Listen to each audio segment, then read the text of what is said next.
Oke, kita kembali lagi, Vi. Masih di menuju pemilu 2024. Nah, ini di segmen ini kita coba ajak main.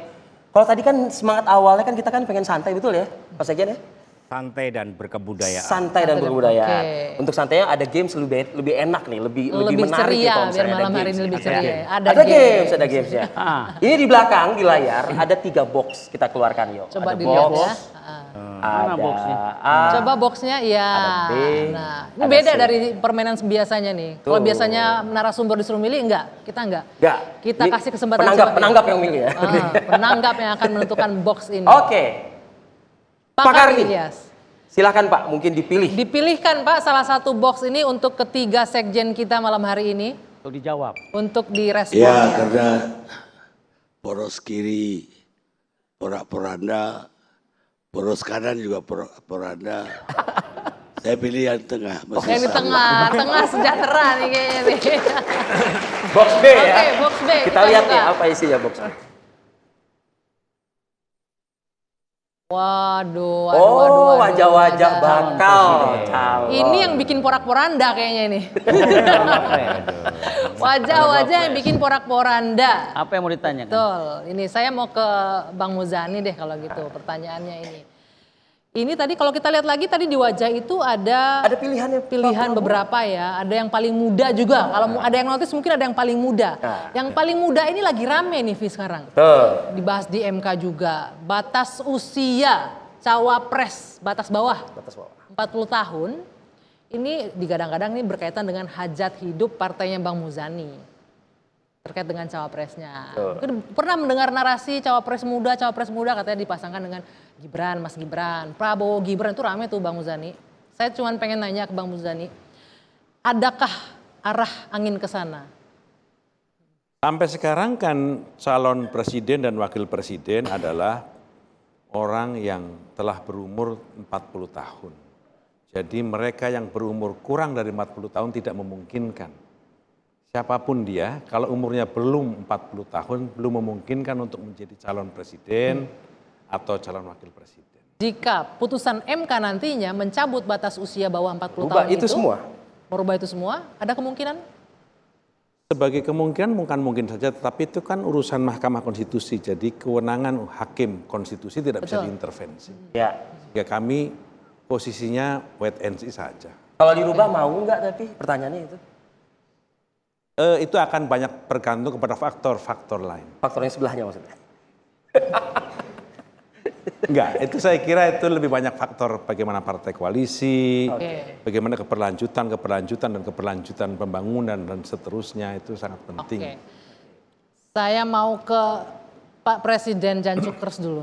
Ini kan rame nih, Mbah Tejo, mengenai batas bawah. Kemudian ada lagi polemiknya yang mutus di MK ini juga berkaitan nih, ada konflik of interest juga karena yang mutus bisa berdampak ke ponakannya dan lain-lain begitu.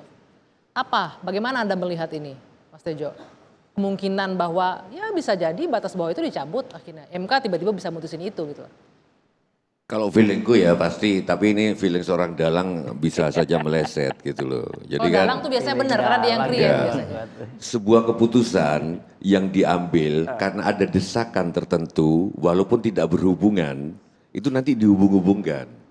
Jadi nanti misalkan dipermudah batas usia calon cawapres, pasti nanti orang menghubung-hubungkan dengan Gibran. Mungkin kalau kita percaya kepada itu, pasti Pak Prabowo ngitung, kalau aku dipasangkan dengan ini, image orang nggak bagus. Kelihatannya akan begitu. Pasti Pak Prabowo ngitung begitu. Begitu, Bang Muzani, Pak Prabowo pernah berpikiran gitu, image-nya nggak bagus kalau dipasangkan sama Gibran. Walaupun sebetulnya keputusan MK misalkan nggak ada hubungannya, Ya, tapi betul. karena dekat pasti dihubung-hubungkan. Ini dalang ini ngerti banget di pikirannya Pak Prabowo, bener nggak? Kita tanya orang yang paling dekat sama Pak Prabowo lah. Karena Pak Prabowo itu penggemar wayang. Oke, bener Bang? Ya, feeling dan keputusan seorang pemimpin kadang-kadang didasarkan pada sebuah intuisi. Karena itu pertimbangan rasional seringkali dikesampingkan karena intuisi kadang-kadang lebih dominan. Dan itu yang terjadi di banyak pemimpin dunia, bahkan pemimpin Republik Indonesia seringkali mengambil keputusan karena intuisi. Yang soal ini saya belum dapat intuisinya kayak apa Pak Prabowo. Oke, kalau gitu saya tanya dalam konteks wayang sekalian. Gitu loh. semua termasuk Ustadz bertiga mengedepankan persatuan-persatuan, bahkan dalam tanda kutip memberhalakan persatuan. Pertanyaannya ke saya sekarang, ini bagaimana dengan cerita yang sangat dikenal di wayang, Baratayuda? Itu Karno bertanding dengan adik kandungnya sendiri Arjuna di Pandawa. Yang saya mau ceritakan Pak Ustadz, H-1 sebelum hari ke-14 Baratayuda. Baratayuda itu 18 hari. Ibunya itu datang ke Sungai Gangga di depan Karna, Adipati Karna yang sudah pakai zirah perang. Nger, anakku Karno, kamu bukan orang Kurawa, kamu anak kandungku. Bergabunglah dengan Pandawa. Jawaban Karno, saya menghargai persatuan, Bu. Tapi saya ketika lahir sudah dibuang dan dirawat oleh Kurawa. Ideologinya sudah Kurawa. Dengan segala hormat Ibu, ini sampai beberapa sinden ada yang pingsan dengar ini. Terutama kalau Pak Mantep yang bawain. Melas banget Mas Hasto. Sampai Kunti itu nangis.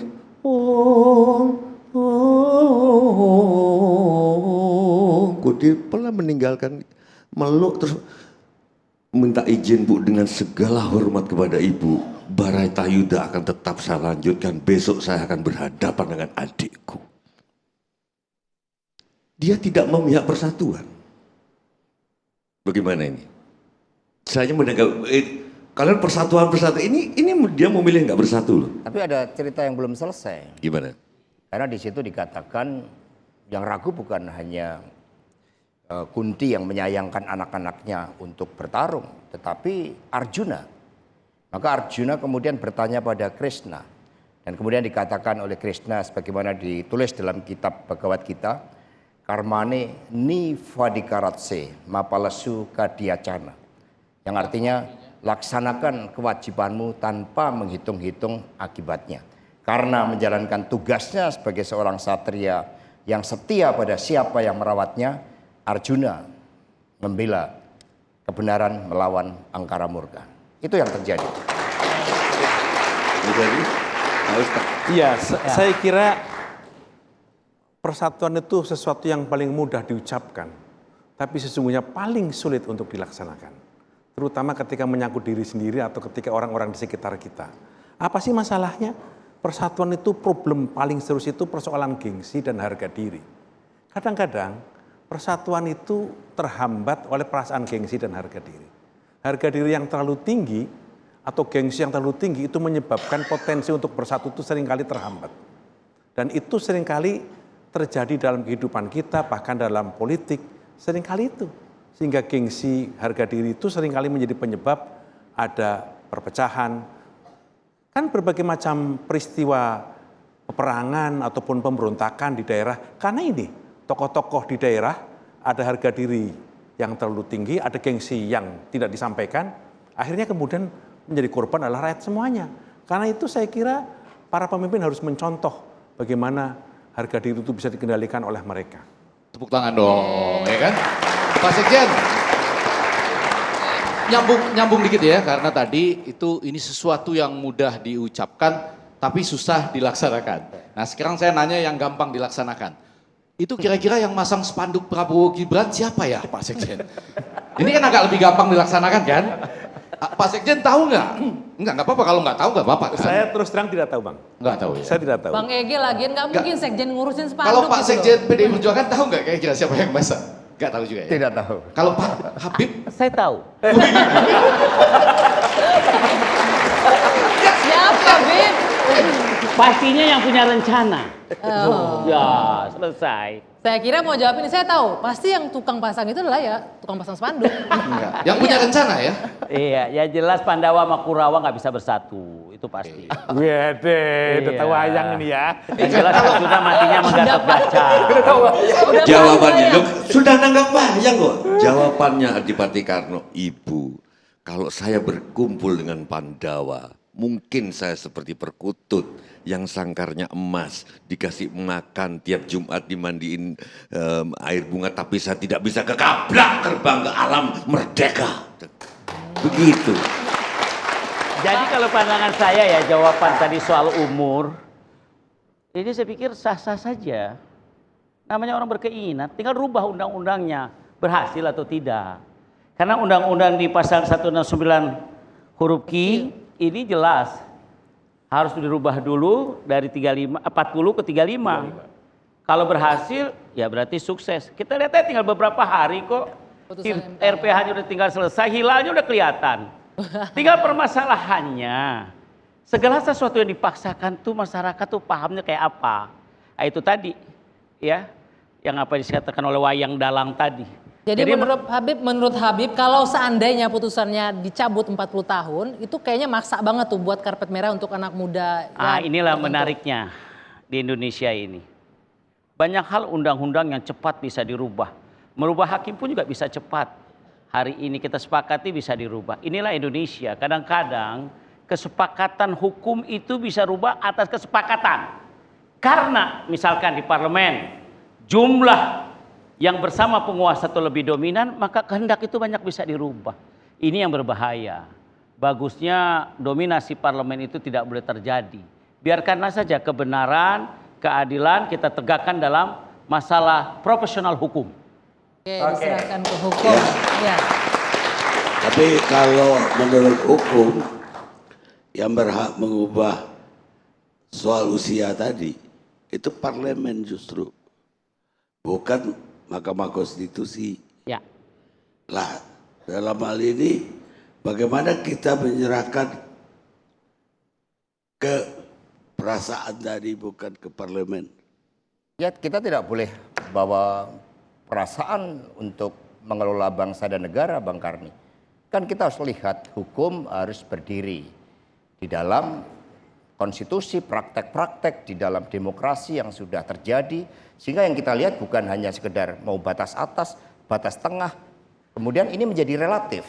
Setiap pihak bisa memformulasikan kepentingannya masing-masing, entah batas atas, batas bawah ataupun batas tengah. Tetapi yang penting pemilu tinggal 6 bulan lagi. Maka yang paling tepat bagi kita adalah setia pada aturan main, setia pada konstitusi. Mengingat open legal policy itu adalah kewenangan dari DPR RI dan Mahkamah Konstitusi. Kita percayakan pada sikap kenegarawanan pada para hakim. Tetapi yang penting di dalam 6 bulan menjelang pemilu, jangan rubah aturan-aturan yang menciptakan ketidakpastian baru. Ini harus kita bangun sebagai jalan sehat demokrasi. Artinya jangan diturunkan usia itu jadi 35 tahun. Jangan juga dibatasi di atasnya. Karena konstitusi hanya mengatakan mereka yang sehat dan jasmani dan rohani itulah selama diusung oleh partai politik ataupun gabungan partai politik berhak untuk dicalonkan sebagai calon presiden ataupun wakil presiden. Jadi jangan rubah-rubah aturan menjelang 6 bulan sebelum pemilu karena akan menciptakan suatu kerancuan terhadap siapa yang punya kewenangan di dalam politik legislasi. Dan itu adalah DPR, Dewan Perwakilan Rakyat Republik Indonesia bersama dengan pemerintah negara Republik Indonesia. Ini harus kita berdiri kokoh di dalam sistem hukum kita. Khawatir diganggu-gugat ya soal tegak lurusnya tadi juga sepertinya. Nanti bisa berbeda-beda. Ada yang mengatakan 35 tahun, ada yang mengatakan 21 tahun yang terbaik untuk menjadi seorang calon presiden ataupun calon wakil presiden karena gesitnya. Ada yang mengatakan 98 tahun karena sudah matang, ada yang mengatakan 72 tahun sudah terlalu tua. Ini akan menjadi suatu perdebatan yang tidak perlu. Maka ada yang bilang, kembali pada regulasi. Iya, ada yang bilang 70 tahun ketuaan nggak jadi Bang Muzani calonnya maju kan, susah jadinya. Itu kan yang terjadi Iya. akhirnya. Akhirnya Mahkamah Konstitusi yang seharusnya betul-betul sakral di dalam menjaga kewibawaan sistem hukum kita berdasarkan konstitusi, muncul berbagai kepentingan-kepentingan politik atas perspektif yang berbeda terhadap usia berapa yang pantas bagi seorang calon presiden dan calon wakil presiden. Bagi PD Perjuangan, selama dia memiliki suatu rekam jejak yang baik, punya karakter moral yang baik, dedikasi yang baik bagi bangsa dan negara, dialah bisa menjadi pemimpin kita. Nampaknya ada yang belum selesai di internal beliau. Khawatir terusik tegak lurusnya tadi terusik kita gitu berbicara kan.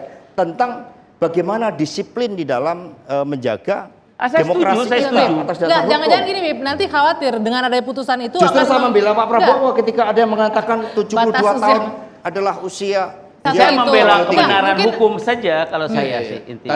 Tadi kan Mbah sudah menggunakan wayang. Saya sempat bicara soal museum dan supaya agak sedikit ke belakang soal sejarah. Sepakat nggak ketiga Bapak Sekjen ini bahwa usia itu bukan masalah? Ini supaya menuju pemilu episode 1 ini dikenang oleh semua orang bahwa capres itu yang lebih penting adalah punya kaliber seperti capres-capres terbaik kita. Misalnya Muhammad Hatta, salah satunya. Setuju ya? Enggak. Setuju. Tidak. Karena karakter penting, Tidak. kemampuan leadership penting, Aturan hukum itu kemampuan penting. profesional penting. Tetapi harus kita lihat juga bahwa konstitusi sebenarnya sudah sangat ideal, sehat jasmani dan rohani, diusung oleh partai politik ataupun gabungan partai politik. DPR telah menetapkan suatu undang-undang yang dengan bijak telah kita laksanakan pada pemilu 2004, pemilu 2009, 2014, Maksud saya 2019. tadi, walaupun ada debat soal muda atau tidak, Ya. sekaliber Muhammad Hatta nggak calon wakil presiden kita ini. Gitu. Maksudnya Kalau berapa calonnya. usia Pak Muhammad Hatta ketika menjadi cawapres maksudnya? Iya, dan kemudian kalibernya. Ya namanya kalau Saya hayalan. bicara kaliber loh. Hayalan ideal Ya. boleh-boleh saja Mas Ghazali. Ya. Namanya hayalan ideal, pengen iya kan? Ya. Keinginan belum terjadi. Tetapi batasan hukum itu penting. Batasan di undang-undang. Kalau enggak susah. Suka Kenapa ada orang balik bilang setelah ini misalkan atau Ini 15 suka tahun. marah sih, maksud saya usia sudah diatur oleh undang-undang. Nanti mungkin ada keputusan. Tapi yang jauh lebih penting bagi kita di menuju pemilu episode 1 ini, kalibernya bisa nggak sekaliber capres-capres terbaik kita? Misalnya Muhammad Hatta. Cocok. Hah? Cocok kan? Cocok. Nah, kalau begitu menurut Habib, putusan tentang batas usia ini akan keluar sebelum pendaftaran ke KPU atau sesudah pendaftaran ke KPU? Pasti sebelum. Buat siapa pertanyaannya kan? Ini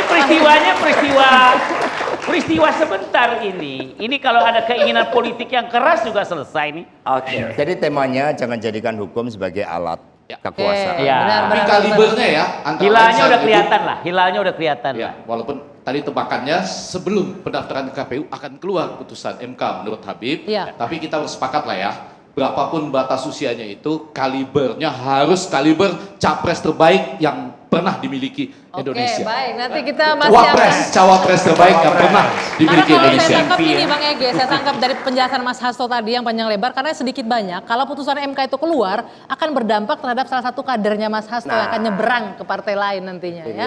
Oke. Kita lanjutkan diskusi kita pada malam hari. Kita ini punya loyalitas, punya Oke, dedikasi. baik. Jadi gini Mas Hasto, saya waktu dari Semarang ke Solo, gede-gede balihonya. Gambar siapa? Relawan Mas Gibran. Itu aja ya, gitu loh. Itu siapa? Siapa yang masak? Siapa yang masak? Gede-gede gitu. Sepanjang tol itu. Banyak. Pasti banyak yang masang berarti. Maksud lo? Ini Jawa Tengah atau di DKI? Solo Semarang. Semarang ke Solo. Oh ya udah, itu artinya desain masa depan. Karena kan udah muncul aspirasi. Oh Mas Gibran karena Pak Ganjar tanggal 5 September selesai, nanti kemudian menjadi calon presiden, datang ke Jakarta diiringi oleh rakyat. Maka kemudian Mas Gibran, ada yang kemudian mengatakan relawan Mas Gibran. Bagaimana? Gubernur Jawa Tengah. Bagaimana? Gubernur DKI. Ini aspirasi yang berkembang. Iya. Sehingga baliho-baliho itulah cermin ekspresi dari para rakyat terhadap Mas Gibran yang memang tampil sebagai anak muda yang membanggakan kita semua. Oke, saya bisa tangkap. Jadi Mas Gibran bukan buat cawapres, Mbak, untuk gubernur Jawa Tengah atau gubernur DKI. Ya, oke ya. Kita lanjutkan nanti. Enggak, tapi ada bercandaannya sedikit. Apa itu? Kadang-kadang spanduk banyak, baliho banyak itu kok nggak turun-turun? Kok aman ya? Maksudnya hari ini ada yang menurunkan baliho. Ada. Ada. Jadi ada yang Pemirsa, aman, tahan ada dulu. yang tidak aman. Ini permasalahan gitu. Jangan curhat dong. Habis, usai tidak kami akan lanjutkan menuju pemilu sesaat lagi.